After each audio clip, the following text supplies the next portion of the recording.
Hi, everyone. My name is Elizabeth Hardy, and I'm here representing the Cindy Dennis Ministry, the book of the month, which is done quarterly. And this month's book is about the book of Ruth in the Bible, and it's called The Gospel of Ruth, Loving God Enough to Break the Rules. And it's by Carol Curtis James. And so I like the way the author Miss James, how she depicts or writes in the book because she gives a fresh light on the book of Ruth. Everybody knows the book of Ruth, that it's about Naomi and the fact that she lost her husband and sons and all of that. But she brings like a different light, something for us to think about, something for us to gaze, something for us to just look at the situation a little bit differently than what the Bible talks about. Even though she is coming from the Bible, she's giving in my opinion, a fresh look on the situation. And I happen to be reading the 8th chapter, which is titled, I'm going to tell you the title. If I could get there quickly. The 8th chapter is the three faces of submission. And it was talking about the ways that we submit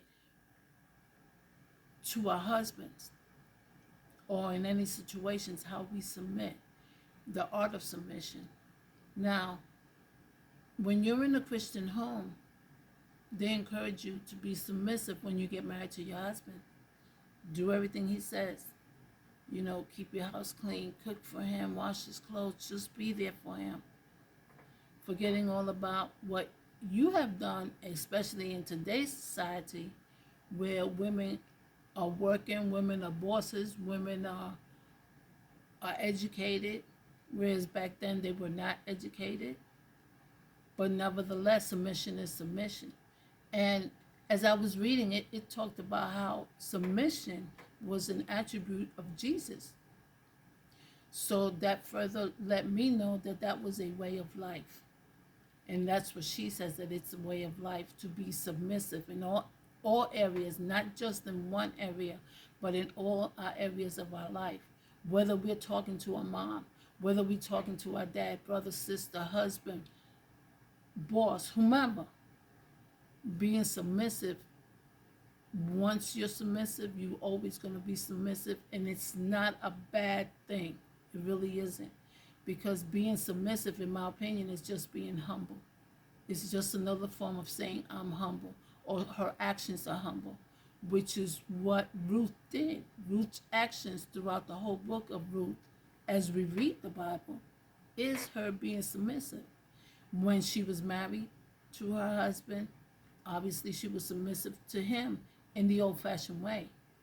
And then when Naomi decided to leave, Naomi told both of her daughters-in-law to go back to their families, to their respective families. One said yes, she would go back home, but Ruth said no, that she was going to go with Naomi. So in that moment, Ruth gave up being with her family and to be with Ruth. She made us submission. She sacrificed being with her family, getting a new husband, and all that to go with Ruth into the unknown. Now, once they got back to Naomi's hometown, um, Ruth knew that they had a relative, because in those times when the husband died, the close relative would come and marry the widow. In this particular case, Naomi only told Ruth that it was a kinsman, letting her know that he was a relative, whether it was a close relative or a far off relative. Nonetheless, Boaz was still a relative.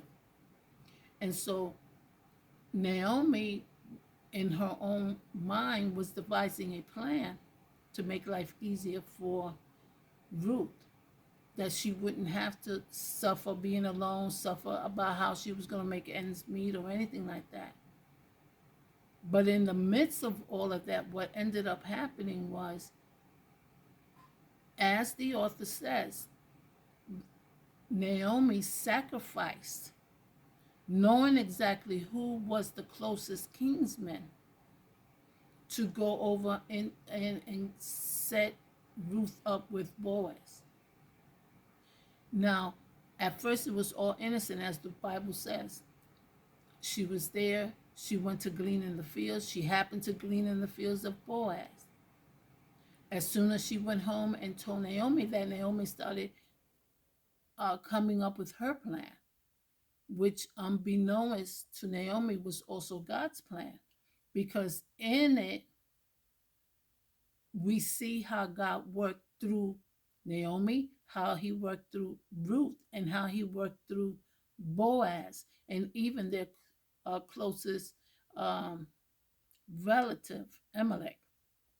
So we always have to put ourselves in those positions and have that mindset to know uh, when Jesus is working, or rather, when God is working in our lives.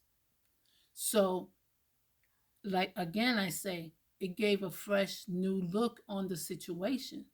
It wasn't always, oh, well, Naomi said this, so Ruth went and did it. Naomi said that, so Ruth went and did it. No. Yes, she was obedient to everything that Naomi said. That was a form of submission.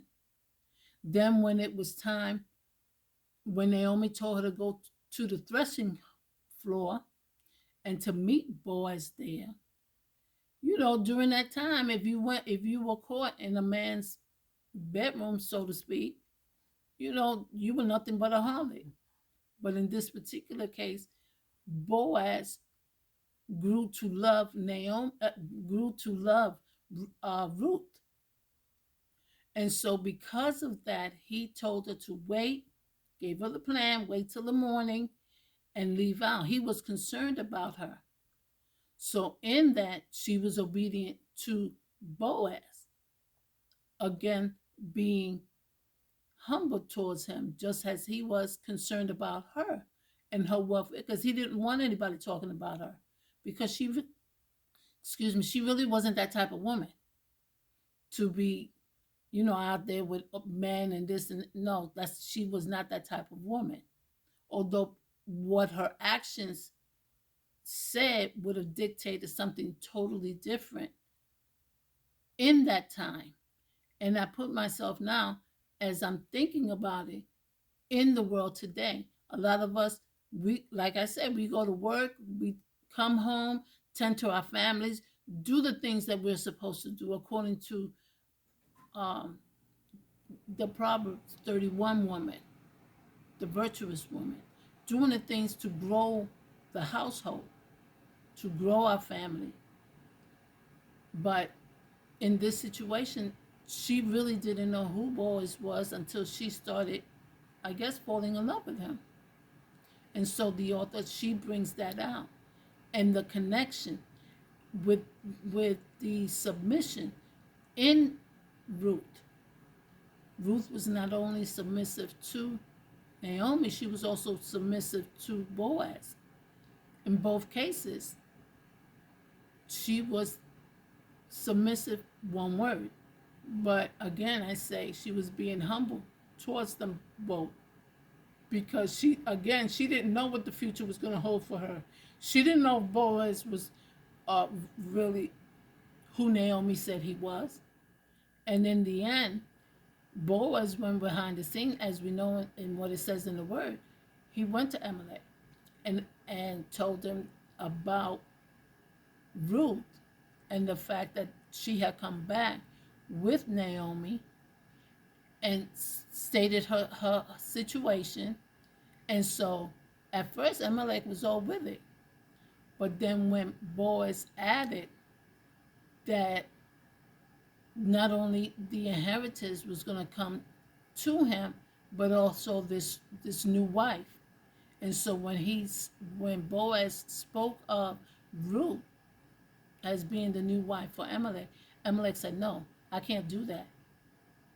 And so right there, Amalek told Boaz if he wanted to that he could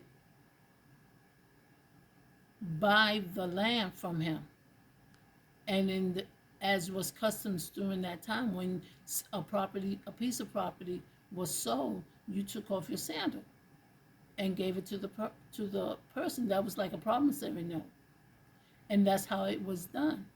But again, God was working behind the scenes because allowing Ruth to be submissive, to be humble, to be able to comprehend everything that was happening because she was the one in the forefront.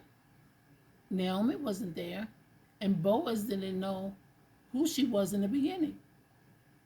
But as time went by, again, I say they fell in love. And it's a good story to read because it talks about being a widow, being in the single state of mind, and finding someone that God has appointed for you. For me, maybe. But, to God be the glory. And you really need to read the book because it gives you a lot of insights in a lot of different areas. There are some areas that I can identify with because I too lost my husband. And so being a widow is not always what it's cracked up to be. It's only according to what God will have you to do in your life in that situation. And as women, we go through a lot of different situations. As I stated, some of us are bosses. Some of us are caregivers. Some of us, are going to school. Some of us are young ladies learning how to be the women of the future. But as women, we have to juggle it all because we still have to preface what the Bible says and how we go about it. But to always seeking God for a better understanding of what His Word really means, and especially what it means in your life. So I hope you take the opportunity to purchase the book. And if you purchase the book, purchase it through Amazon. And I believe it's Smile.